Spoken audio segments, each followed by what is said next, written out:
നമസ്കാരം. Sreenarayana Guru open university first semester MA sociology ക്ലാസ്സുകളിലേക്ക് പ്രിയ വിദ്യാർത്ഥികൾക്ക് സ്വാഗതം. നമ്മൾ ഇന്ന് ഡിസ്കസ് ചെയ്യുന്നത് MA സോഷ്യോളജിയിലെ പ്രൊജക്ട് പ്ലാനിംഗ് ആൻഡ് മാനേജ്മെന്റ് എന്ന പേപ്പറിലെ സെക്കൻഡ് ബ്ലോക്കിലെ തേർഡ് ആൻഡ് ഫൈനൽ യൂണിറ്റ് ആണ് ഡിസ്കസ് ചെയ്യുന്നത്.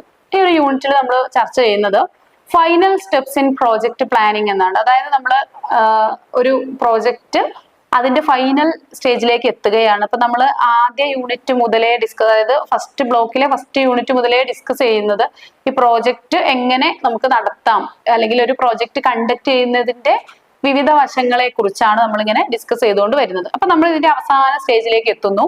അതിനെ പ്രോജക്റ്റ് അതിന്റെ റിപ്പോർട്ട് വെക്കുന്നത് വരെയുള്ള ഘട്ടങ്ങളാണ് ഇതിൽ നമ്മൾ ഓർഡറിൽ ഡിസ്കസ് ചെയ്തു പോകുന്നത്. അപ്പോൾ അന്തിമമായിട്ട് പ്രോജക്റ്റ് റിപ്പോർട്ട് തയ്യാറാക്കലും സമർപ്പണവും അതെങ്ങനെയാണെന്ന് നോക്കാം. അപ്പൊ അതിനൊരു പ്രിപ്പറേറ്ററി സ്റ്റേജ് ഉണ്ട്, അഥവാ മുന്നൊരുക്കം അല്ലെ, പ്രിപ്പറേഷൻ വേണം. അതായത് വിഷയം വ്യക്തമാക്കണം, പ്രോജക്റ്റിന്റെ ഉദ്ദേശവും പരിധിയും ഒക്കെ നിശ്ചയിച്ചൊക്കെ നമ്മൾ ഓൾറെഡി ചെയ്തു കഴിഞ്ഞ അല്ലെങ്കിൽ ചെയ്തു വന്നിട്ടുള്ള ഒരു പ്രോസസ് ആയിരിക്കും അല്ലെ നമ്മൾ ഇതിന്റെ ഒടുക്കത്തിലേക്ക് എത്തി നിൽക്കുമ്പോൾ. ഇനി ഡാറ്റ കളക്ഷൻ, അനുയോജ്യമായിട്ടുള്ള വിവരങ്ങൾ ശേഖരിക്കണം. കൂടാതെ അതിന്റെ ഒരു രൂപരേഖ തയ്യാറാക്കണം. റിപ്പോർട്ടിന്റെ അടിസ്ഥാനത്തിൽ എത്ര അധ്യായങ്ങള്, ഉപവിഭാഗങ്ങളുണ്ടോ, ചിത്രങ്ങളുണ്ടോ, കൊട്ടേഷനുകളുണ്ടോ, ഇതൊക്കെ കൃത്യമായിട്ട് നമ്മളുടെ കയ്യിൽ ഐഡിയ വേണം അല്ലെ. ഇതിനെല്ലാം ചാർട്ട് ചെയ്ത് വെക്കണം, എഴുതി രേഖപ്പെടുത്തി വെക്കണം. എത്ര ചാർട്ടുകളുണ്ട്, എത്ര ഡയഗ്രാംസ് ഉണ്ട്, അത് എന്ത് ഡയഗ്രാമാണ്, പൈ ഡയഗ്രാം ആണോ, ബാർ ഡയഗ്രാം ആണോ, ഇങ്ങനെ കൃത്യമായിട്ട് നമ്മളത് ചാർട്ട് ചെയ്ത് വെച്ചിരിക്കണം. ദെൻ സോഫ്റ്റ്വെയർ അല്ലെങ്കിൽ ടൂള്, എന്തൊക്കെ ടൂൾസ് ഉപയോഗിച്ചു. ഇപ്പൊ പല ടൂൾസും നമ്മൾ ഒരു പ്രൊജക്ട് ചെയ്യുന്നതിന് വേണ്ടിയിട്ട് ഉപയോഗിക്കാറുണ്ട്. അതിൽ നമ്മൾ ടൈപ്പ് ചെയ്യുന്നതിന് വേണ്ടിയിട്ട് യൂസ് ചെയ്യുന്ന ടെക്നിക്സ് ഉണ്ട്, അല്ലെങ്കിൽ സോഫ്റ്റ്വെയർസ് ഉണ്ട്.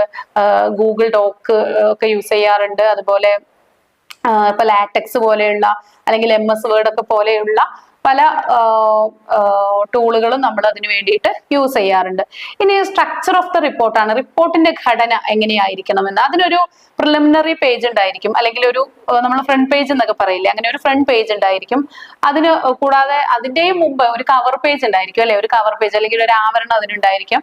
അപ്പൊ അതിൽ നമ്മൾ ഇൻസ്റ്റിറ്റ്യൂഷന്റെ പേര്, പ്രോജക്റ്റിന്റെ പേര്, ആ ടീമിന്റെ പേര്, ടീം മെമ്പേഴ്സിന്റെ പേര്, ശീർഷകം, ഇതിന്റെ ശീർഷകം എന്താണ്, ടൈറ്റിൽ എന്താണെന്ന്, അതുപോലെ നമുക്ക് ഇതിലൊരു കൃത്യമായിട്ട് നമ്മളെ ഡയറക്റ്റ് ചെയ്യുന്ന ഒരു പേഴ്സൺ ഉണ്ടായിരിക്കും. അപ്പൊ അദ്ദേഹത്തിന്റെ പേര്, ഇയർ, ഇത്രയും കാര്യങ്ങൾ ആ ഒരു കവർ പേജിൽ ഉണ്ടായിരിക്കണം.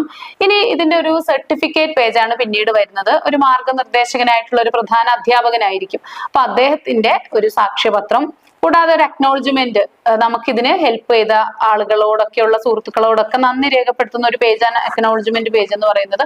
ദെൻ സൂചികയാണ്, അതായത് ടേബിൾ ഓഫ് കോണ്ടന്റ്സ്, എന്തെല്ലാം കോണ്ടന്റ്സ് ആണ് ഉള്ളത് എന്നുള്ള ഒരു പേജ്, നമ്മൾ ഇൻഡെക്സ് പേജ് എന്നൊക്കെ പറയില്ലേ, അങ്ങനെയുള്ള ഒരു പേജ്, ഒരു ലിസ്റ്റ് ഔട്ട് ചെയ്തിരിക്കുന്ന പേജ്. ദെൻ ഇതിന്റെ പ്രധാനപ്പെട്ട മെയിൻ കണ്ടന്റ് ആണ് അത്. അവിടെ ഇൻട്രൊഡക്ഷൻ ഉണ്ടായിരിക്കും, പ്രോജക്റ്റിന്റെ ആവശ്യം എന്താണ്, ലക്ഷ്യം എന്താണ്, അതിന്റെ ഒരു ഉപകാരം എന്തൊക്കെയാണ്, ഇങ്ങനത്തെ കാര്യങ്ങളൊക്കെയാണ് അതിൽ വരുന്നത്. ഇനി മറ്റൊന്ന് ലിറ്ററേച്ചർ റിവ്യൂ ആണ്. അതിന്റെ സാഹചര്യ പഠനങ്ങൾ, അതുവരെയുള്ള ലിറ്ററേച്ചർ എവിടെ വരെ എത്തി നിൽക്കുന്നു, എന്തുകൊണ്ടാണ് ഇങ്ങനെ ഒരു പഠനം, അതിലെ സ്പേസ് ഉണ്ടായിരിക്കും അല്ലെ. അപ്പൊ ഗ്യാപ്പ്, ലിറ്ററേച്ചർ ഗ്യാപ്പ് ഉണ്ടായിരിക്കും. ഏത് ഭാഗത്താണ് ഇങ്ങനെ ഒരു പ്രോജക്റ്റ് നടക്കാത്ത ഏരിയ, ഇഷ്ടംപോലെ പ്രോജക്റ്റ് നടന്ന ഒരു ടോപ്പിക്കിൽ വീണ്ടും നമ്മളൊരു പ്രോജക്റ്റോ റിസർച്ചോ ഒന്നും നടത്തേണ്ട കാര്യമില്ല. അപ്പൊ എവിടെയാണ് ഇങ്ങനെ ഒരു ഗ്യാപ്പ് ഉള്ളത് എന്ന് ഐഡന്റിഫൈ ചെയ്ത് അത് അവിടെ നമ്മള് എന്തുകൊണ്ട് നമ്മൾ ഈ പ്രോജക്റ്റിലേക്ക് വന്നു എന്നുള്ള കാര്യം. ദെൻ നമുക്ക് ഒരു ഗൈഡ് ഉണ്ടായിരിക്കും അല്ലെ, ഒരു വഴികാട്ടി ഉണ്ടായിരിക്കും. അപ്പോൾ ആ വഴികാട്ടിയെ മെൻഷൻ ചെയ്യാം. അതുപോലെ വഴികാട്ടിയ ഒരു സാങ്കേതിക വിദ്യ ഉണ്ടായിരിക്കും, അത് മെൻഷൻ ചെയ്യാം. ഇനി അതിന്റെ റിസൾട്ടും ഡിസ്കഷൻസും ആണ് അടുത്തത്. അവിടെയാണ് നമ്മൾ പരീക്ഷണങ്ങളും ഗ്രാഫുകളും ചാർട്ട്സും ഒക്കെ പ്രൊഡ്യൂസ് ചെയ്യുന്നത്. ദെൻ അതിന്റെ ഒരു അനാലിസിസും ഇന്റർപ്രിട്ടേഷനുമാണ്. നമ്മളുടെ കണ്ടെത്തലുകൾ, ഈ ഒരു പ്രോജക്റ്റ് കണ്ടക്ട് ചെയ്ത ആളുടെ കണ്ടെത്തലുകൾ, അതുപോലെ തന്നെ അവരുടെ വിശദീകരണങ്ങൾ, ഇന്റർപ്രിട്ടേഷൻസ് ഒക്കെ ഇതിലാണ് വരുന്നത്. ദെൻ കൺക്ലൂഷൻ ആണ്. കൺക്ലൂഷൻ എന്ന് പറയുമ്പോൾ അത് ഫൈനലൈസ് ചെയ്യുന്നത്, എന്താണ് നമ്മൾ അതിൽ നിന്ന് കണ്ടെത്തിയത്, നമ്മുടെ നിർദ്ദേശങ്ങളും ഒക്കെ ഒക്കെ ചർച്ച ചെയ്യുന്നത് ഈ കൺക്ലൂഷനിലാണ്. ദെൻ അപ്പൻഡിസസും അതുപോലെ റെഫറൻസുമാണ്. അനുബന്ധവും അതുപോലെ തന്നെ അതിന്റെ അപ്പൻഡിക്സ് ആണ്. അതിലെ അടിസ്ഥാന കോഡുകൾ, നമ്മൾ യൂസ് ചെയ്തിട്ടുള്ള കോഡ്സ് ഉണ്ടാവും അല്ലെ, സ്നിപ്പറ്റ്സ് എന്ന് പറയുന്ന കോഡ്സ് ഉണ്ടായിരിക്കും. അതുപോലെ അപ്പൻഡിക്സസ് ഒക്കെ നമുക്ക് ഇവിടെയാണ് ഡിസ്കസ് ചെയ്യുന്നത്. ഇനി റെഫറൻസുകൾ അല്ലെങ്കിൽ ബിബ്ലിയോഗ്രഫി എന്നൊക്കെ പറയാറില്ലേ, അപ്പൊ ഈ റെഫറൻസുകൾ അതിലുണ്ടാവും. ദെൻ ഇതൊക്കെ വെച്ചിട്ട് നമ്മുടെ ഈ ഒരു പ്രോജക്റ്റ് റിപ്പോർട്ടായി. പിന്നെ ഇതിന്റെ സമർപ്പണമാണ്, റിപ്പോർട്ട് സമർപ്പിക്കുക. അതിന്റെ ഫോർമാറ്റ് PDF ഫോർമാറ്റിലോ അല്ലെങ്കിൽ പ്രിന്റ് ഔട്ട് ആയിട്ടൊക്കെ നമ്മളത് തയ്യാറാക്കാറുണ്ട്. അപ്പോൾ ആ രീതിയിൽ. ഇനി റിപ്പോർട്ട് ഇപ്പോ ഒരു പ്രിന്റ് ചെയ്ത ഫോമിലാണെങ്കിൽ നമ്മൾ അതിനെ ബൈൻഡ് ചെയ്യണം അല്ലെ, സ്പൈറൽ ബൈൻഡിങ്ങോ ഏതെങ്കിലുമൊക്കെ ഒരു തരത്തിലുള്ള ഒരു ഹാർഡ് കവർ ബൈൻഡിങ്ങോ എന്തെങ്കിലും ചെയ്തിട്ട് കൃത്യമായിട്ട് ബൈൻഡ് ചെയ്യണം. പിന്നെ അതിന്റെ ഒരു പ്രസന്റേഷൻ ഉണ്ടായിരിക്കും, അത് വൈവയാണ്. നമ്മൾ ഈ ഒരു കാര്യം ചെയ്തപ്പോൾ നമുക്ക് എന്തൊക്കെ കിട്ടി, ഇതിപ്പോ നമ്മുടെ കയ്യിൽ പേപ്പർ ആയിട്ടുണ്ട്, ഇത് ചെയ്ത ആള് തന്നെയാണോ ഈ പേപ്പർ സബ്മിറ്റ് ചെയ്യുന്നതെന്ന് നമുക്കറിയില്ല അല്ലെ, ഇത് അനലൈസ് ചെയ്യുന്ന ആൾക്ക് അല്ലെങ്കിൽ എക്സാമിനർക്ക് അറിയില്ല.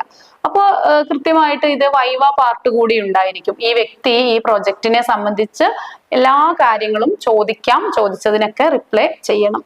അപ്പൊ ഇതനുസരിച്ചിട്ടാണ് ഈ പ്രോജക്റ്റ് തയ്യാറാക്കേണ്ടത്. അപ്പൊ ഇത്രയാണ് നമുക്ക് ഈ ഒരു ഭാഗത്ത് ഡിസ്കസ് ചെയ്യാനുള്ളത്. ഇതോടുകൂടി ഈ ഒരു പേപ്പർ പൂർണ്ണമാകുന്നു. Thank you.